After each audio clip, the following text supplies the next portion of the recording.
A ver, damos por hecho que vivimos en países gobernados por estados, pero ¿alguna vez nos hemos parado a pensar de dónde vienen? Porque, claro, no han estado ahí siempre. Hoy vamos a ver de dónde surge una de las ideas más potentes de la historia de la humanidad, el Estado. Y es que, si lo piensas, la pregunta es tremenda. ¿Por qué aceptamos ceder parte de nuestro poder a una autoridad? ¿En qué momento de la historia dijimos, vale, necesitamos que alguien nos organice y nos mande? Pues para encontrar esa respuesta, tenemos que viajar atrás en el tiempo, a un lugar donde todo se empezó a complicar de verdad, las primeras ciudades.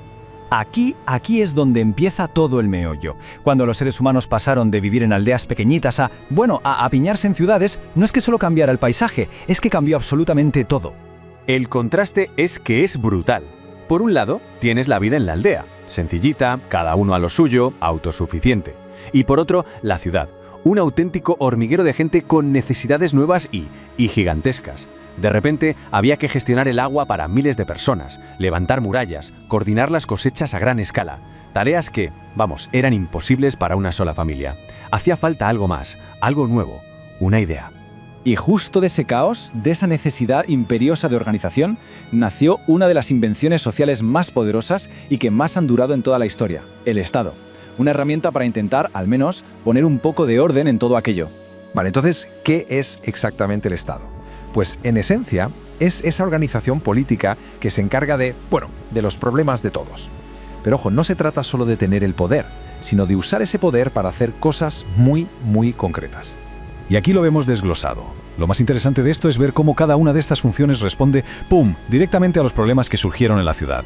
Hacía falta alguien que mantuviera el orden dentro de las murallas, que se asegurara de que todo el mundo cumplía unas normas básicas, que organizara esos grandes proyectos de trabajo y, algo crucial, que protegiera a la comunidad de los peligros de fuera. Muy bien, ya tenemos el qué, el Estado. Pero ahora viene la pregunta del millón, ¿el quién? O sea, ¿quiénes fueron las primeras personas que se pusieron al mando de esta organización tan nueva y tan poderosa? Esto, claro, no pasó de un día para otro. Como vemos en el esquema, al principio eran los líderes locales de toda la vida, las familias con más poder. Luego, lógicamente, necesitaron un equipo, una burocracia para poder gestionar todo aquello. Y al final, el gran salto. El poder dejó de ganarse y empezó a heredarse de padres a hijos. Y así, amigos, es como nacieron las primeras monarquías. Pero la pregunta clave sigue ahí. ¿Por qué la gente de a pie aceptó todo esto? ¿Fue simplemente porque les obligaron a la fuerza? La realidad es un poco más compleja. Fue una especie de pacto, un acuerdo silencioso entre la fuerza y la necesidad. Y esta cita lo resume a la perfección. La palabra clave aquí es necesitaba. La gente aceptó ceder parte de su libertad no porque le apeteciera, sino porque el beneficio que obtenía era mayor, la supervivencia.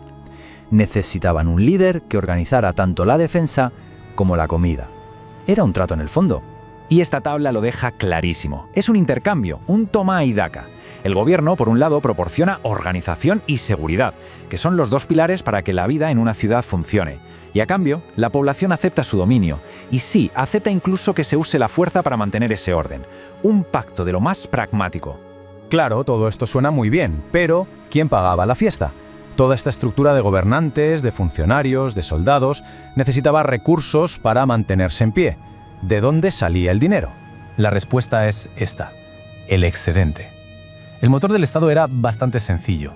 Se quedaba con la parte de la producción que sobraba, lo que no se consumía. No eran impuestos con papeleo como los de hoy, Era una apropiación directa de la riqueza, de la comida. Este excedente era, literalmente, el combustible que lo movía todo. Con él se pagaba a los especialistas, a los burócratas, a los soldados, a los ingenieros, a toda esa gente que ya no cultivaba la tierra, pero cuyo trabajo era absolutamente vital para que la ciudad no se viniera abajo. Así que, en resumen, ahí lo tenemos. El Estado nació de la pura necesidad, un pacto de tú me das orden y yo te doy poder, financiado con la riqueza que sobraba. Y la pregunta que queda flotando en el aire es, ¿ha cambiado tanto ese pacto fundamental? Miles de años después, ¿seguimos cambiando libertad por seguridad? Ahí queda la reflexión. Gracias por acompañarnos.